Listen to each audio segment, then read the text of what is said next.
Evangelho, domingo da 29ª semana do Tempo Comum. O Senhor esteja convosco, Ele está no meio de nós.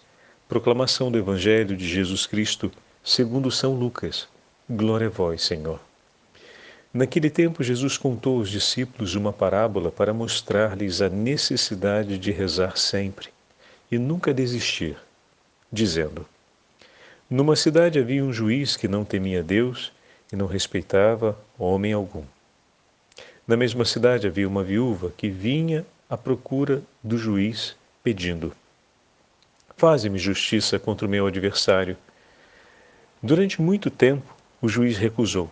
Por fim, ele pensou: Eu não temo a Deus e não respeito homem algum, mas esta viúva já me está aborrecendo. Vou fazer-lhe justiça para que ela não venha a agredir-me. E o Senhor acrescentou: Escutai o que diz este juiz injusto. E Deus não fará justiça aos seus escolhidos, que dia e noite gritam por ele?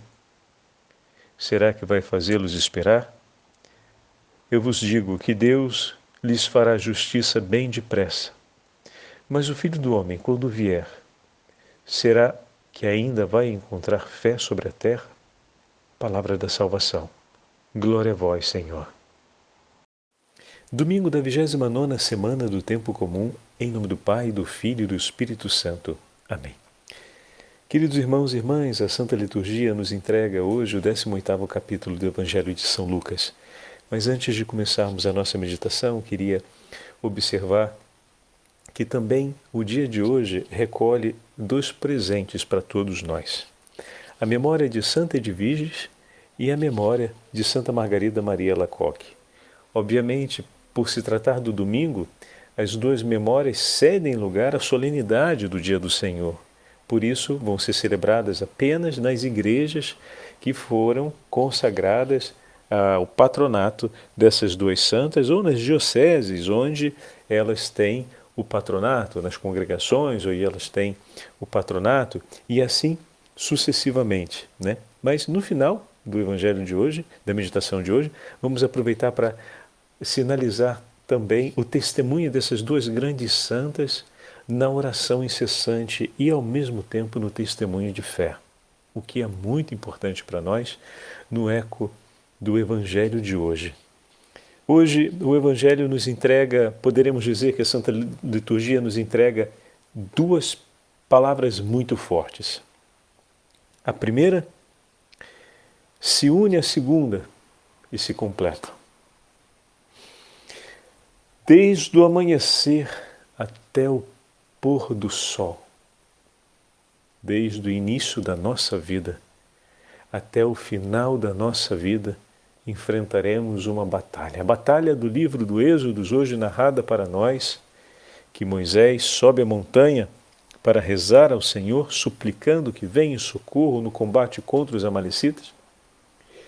A atitude de Moisés que sobe a montanha para sustentar o seu povo na batalha contra o inimigo, a fim de que o povo que se encontra em desvantagem numérica, ou seja, está diante de um inimigo que é fortificado, o inimigo que parte para o ataque e que pega Israel de maneira desfavorável, ou seja, o inimigo que se apresenta mais poderoso.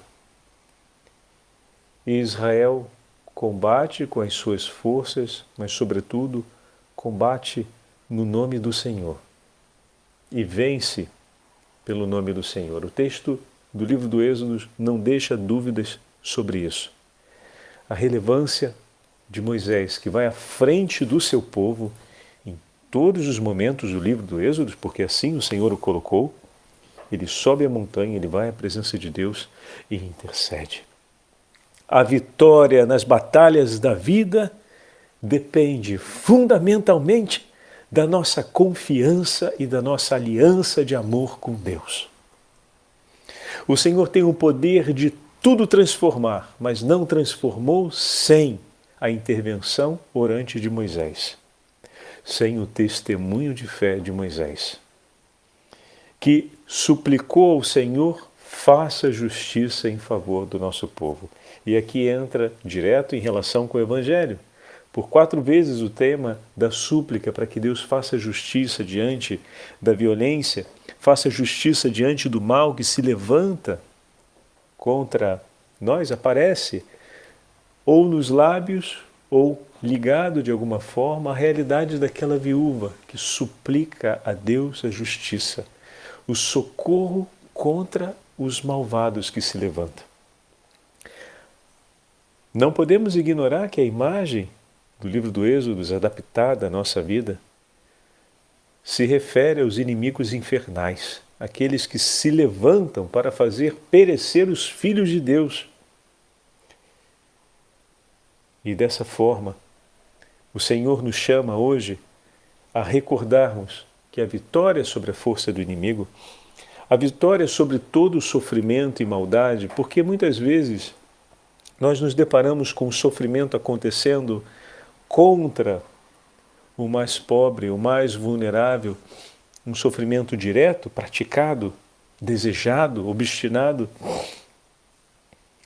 e ignoramos, ao olhar para a maldade presente, que aquele que se levanta contra nós é nosso irmão e que o Senhor quer também a sua salvação, que o Senhor espera que se reze pela sua conversão, que se peça a Ele o desejo último do seu coração.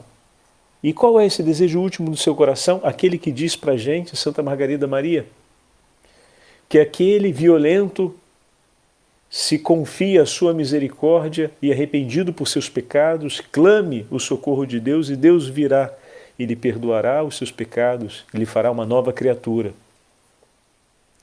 O Senhor deseja não só fazer justiça diante da injustiça, mas cumprir a justiça última do seu coração, que é que todos se encontrem no oceano da sua misericórdia. Isso não é simples de aceitarmos e de compreendermos, pois se trata de um grande desafio. Deus se levanta para colocar em ruína aqueles que vão ao encontro dos filhos de Deus e os arrastam para o caminho da maldade, para o caminho do ódio, para o caminho da perversão. Recordemos o que Santa Catarina de Sena nos disse esses dias. Muitas vezes o coração do homem pode se apaixonar por aquilo que não foi criado por Deus e que Ele não nos entregou como graça. E dessa forma se perdem. Então é certo que se perderam por uma escolha, porque escolheram aquilo que não foi oferecido por Deus a eles e julgaram ser importante e que se tornasse objeto do seu amor e da intenção de suas vidas. E assim, a arrogância, a ganância, a presunção, a prepotência, o desejo de grandiosidade, a sede pelo poder, a sede pelo controle, pela submissão dos outros. Tudo isso foi ganhando, que não veio de Deus e não foi apresentado por Ele. Foi amado pelo coração daqueles que Deus ama. E por esses filhos foi eleito como sendo o objeto de seu amor. E esses se perderam, venerando e seguindo aquilo que um outro, que não foi Deus, ofereceu para eles, mas que julgaram eles, pela escolha própria, de ser importante para suas vidas. E dessa forma se levantam em inimizade contra Deus e contra nós. O Senhor olha a maldade e quer fazer justiça sobre esse mal. Mas a sua justiça, a sua ira, recai contra os seus verdadeiros inimigos, que foram aqueles que semearam isso e que entregaram isso, como o joio foi lançado junto das sementes de trigo. Então esse é o verdadeiro inimigo a ser combatido, é preciso ter isso claro. Muitas vezes os nossos irmãos, que Deus ama e deseja que estejam no caminho da justiça, abraçaram essas propostas e as escolheram, entrando também eles num caminho de inimizade. Mas o Senhor quer arrancá-los de lá. É importante ter isso claro. O Senhor quer arrancá-los de lá. Quer tirá-los de lá. Não quer que eles pereçam com os inimigos de Deus. E a justiça do Senhor se cumpre na salvação de seus filhos. O que vai passar pelo socorro àqueles que estão em sofrimento, mas também em resgate daqueles que já estão nas garras da inimizade. Percebem? Deus não vai abrir mão desses filhos. Ele vem em socorro. Ele é justo por vir em socorro daqueles que estão sofrendo, mas também vai ao encontro daqueles que estão nas garras da inimizade para arrancá-los de lá. Eles não estão ali porque foram vítimas, mas porque escolheram. E o Senhor vai ao encontro deles para arrancá-los de lá. Para demonstrar uma e outra vez a sua misericórdia, o seu amor, bradar uma e outra vez, como os profetas bradaram ao longo da história de Israel: vinde a mim, vós que teis os corações sofridos. Vinde a mim, pois eu sou o bom pastor de Israel. Ezequiel repetiu isso aos brados. É ele o bom pastor. Vinde até ele, povo de Israel sofrido, trazei as suas dores aos seus pés. Oséias quantas vezes declarou isso?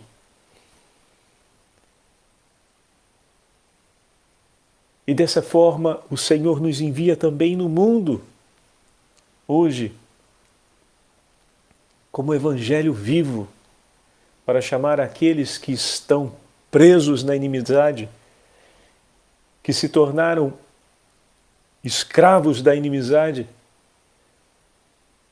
a se arrependerem de seus pecados e a voltarem para junto do Senhor, para que não se percam em eterno, junto aos inimigos de Deus, mas para que, ouvindo o chamado e testemunhando a misericórdia do Senhor por eles, no nosso ato de amor,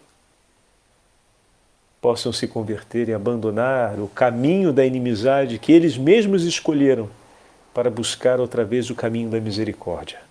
Isso é muito importante. É importantíssimo termos isso presente.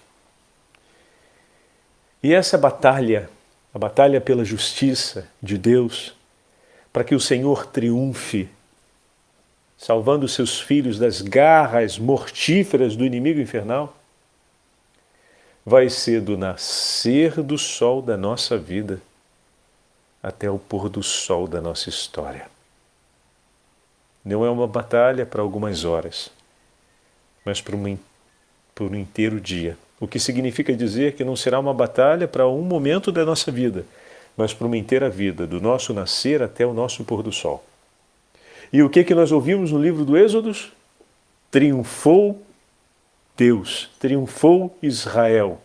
Os filhos de Deus, os filhos de Israel, foram preservados das garras do inimigo. E assim nós vamos combater a nossa vida inteira, a fim de que o Senhor, no final, triunfe conforme a sua promessa e nos livre a todos das garras do inimigo. Não só alguns, mas todos os filhos que Ele ama.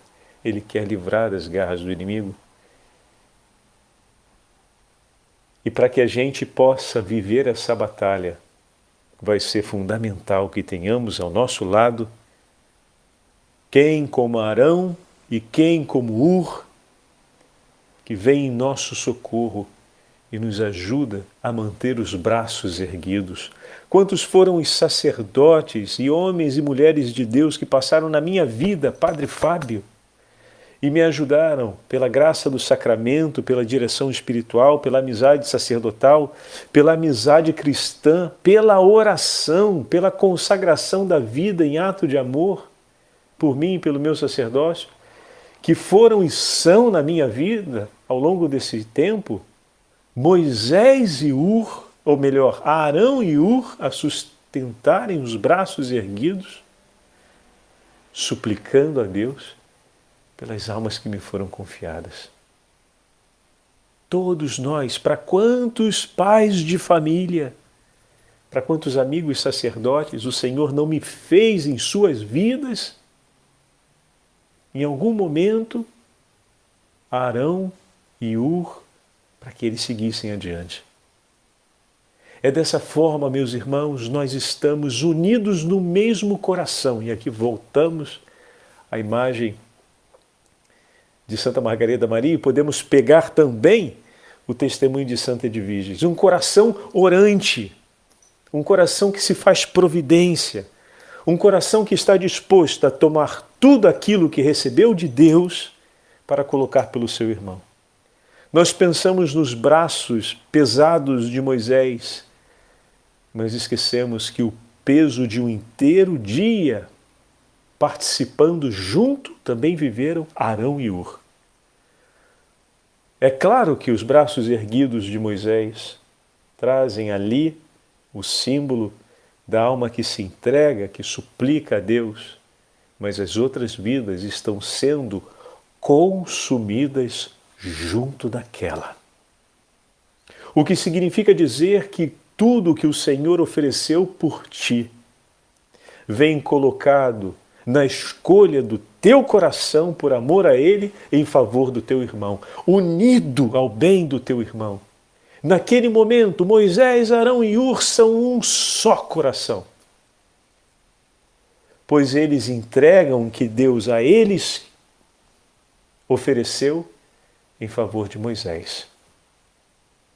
Eles unem a sua vida à vida de Moisés naquele momento. Esse sustento na batalha não se faz sem a união dos corações, sem que as almas se encontrem no mesmo desejo e coloquem tudo o que Deus oferece por nós em favor do meu irmão, sem que eu o ame como a mim, como nos ensina o Senhor. É um amor de aliança total, de maneira que o cansaço de um é abraçado por todos e a alegria de um é vigor para todos. E o vigor de um é sustento para os outros. E formam ali, diante do Senhor, um só coração.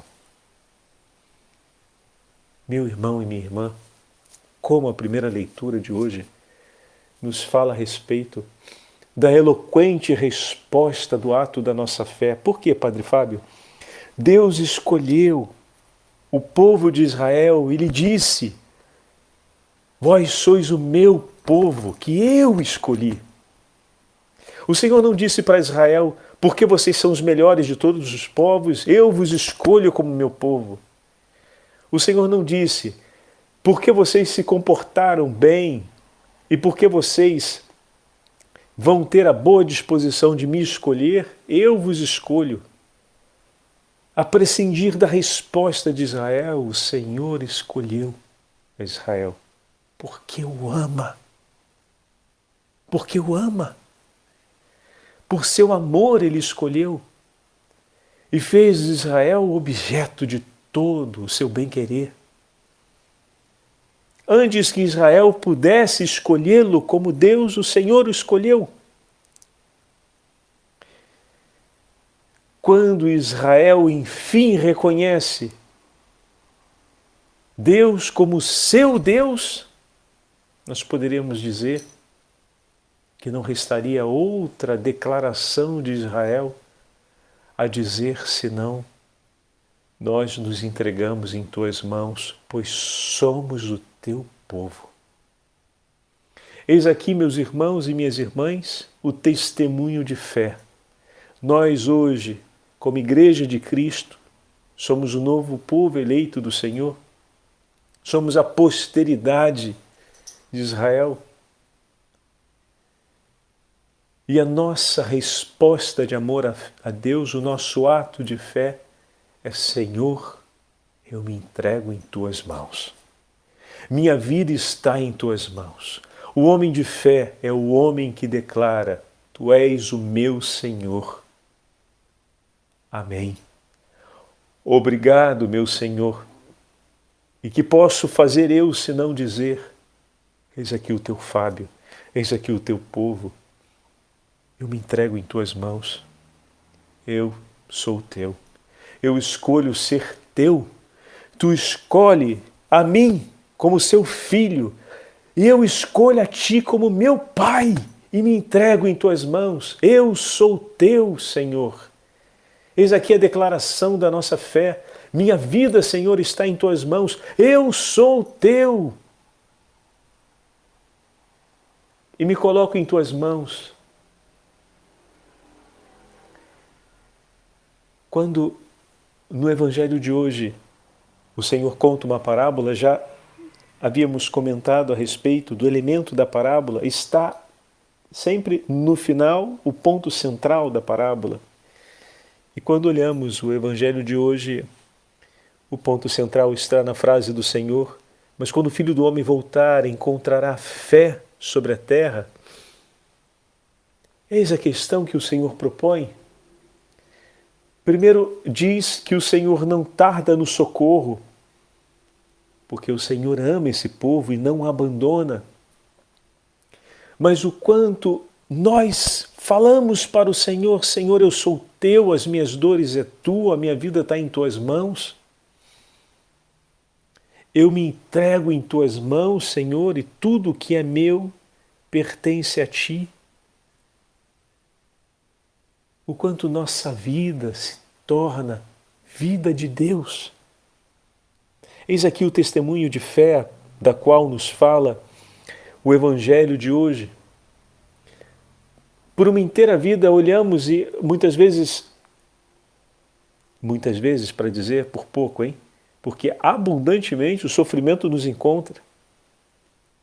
E aqui voltamos ao início da nossa meditação. Em parte esse sofrimento é fruto dos nossos pecados, em parte é consequência do pecado de nossos irmãos, mas seja por uma causa, seja pela outra, é sempre por conta da escolha do pecado, como escolha de vida, ou para mim, ou para o outro, ou pelo outro, ou foi o outro que escolheu, ou fui eu que escolhi. Seja um caso, seja outro, seguindo Santa Catarina de Sena, é sempre escolher algo que não é de Deus. Mas se eu digo, minha vida é tua, Senhor, eu estou disposto a escolher o que é teu. Me ilumina com a força do teu Santo Espírito para que eu possa sempre escolher segundo o teu coração. E quando o sofrimento chega até mim pelas mãos de meu irmão que escolheu mal, eu me uno a ti, em prece por ele, Senhor, e digo: minhas dores estão em tuas mãos, e eu te peço, Senhor, pelo testemunho dessas dores, cumpre a justiça. E a justiça aqui, meus irmãos, não é só a cessação das dores que sentimos, mas a justiça aqui é que aquele Filho de Deus seja arrancado das garras do pecado, seja arrancado do laço de inimizade que ele escolheu. É um milagre. É pedir uma grande graça. Pedir que cesse o sofrimento da injustiça causada pelas mãos do meu irmão contra mim, significa pedir que o Senhor cumpra a sua justiça, arrancando ele de lá. Não apenas fazendo cessar o sofrimento que me alcança, sim, é claro que essa é uma súplica justa, mas pensar que nisso se cumpre a justiça que Deus deseja é um equívoco. Porque a justiça que Deus deseja é para além da cessação do meu sofrimento. Ela contempla também a salvação daquele meu irmão, que por ora está escravizado e perdido por escolha sua nas garras da inimizade contra Deus e contra mim. Dizer: cumpre, Senhor, tua justiça. E ouvir o Senhor dizer que Ele cumprirá com pressa. Como o coração de Deus espera por essa súplica, meus irmãos, como Ele espera, como Ele anseia por essas palavras.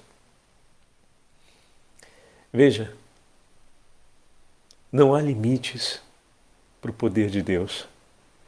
A parábola nos apresenta uma situação onde a justiça foi cumprida em favor daquela viúva.